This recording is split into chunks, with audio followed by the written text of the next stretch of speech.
সবর, ধৈর্য, ধৈর্যশীলতা। সবর হলো যখন আপনি ভিতরে এত ব্যথা ধরে রাখেন কিন্তু মানুষের সামনে হাসেন। সবর হলো যখন আপনার চোখে অশ্রুতে ভরে যায় কিন্তু কেউ খেয়াল করে না, কারণ আপনি দ্রুত সেগুলো মুছে ফেলেন। সবর হলো যখন লোকেরা আপনার প্রতি কঠোর হয় কিন্তু আপনি শুধু সহ্য করা ও ক্ষমাকে বেছে নেন। সবর হলো আপনি যখন যা চান তা পান না, তারপরও আপনি আল্লাহ সুবহানাহু ওয়া তাআলার প্রশংসা করেন।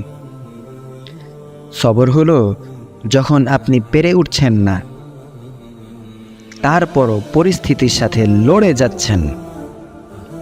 সবর হলো যখন আপনি প্রচুর কষ্টে থাকেন তারপরও বলেন আলহামদুলিল্লাহ।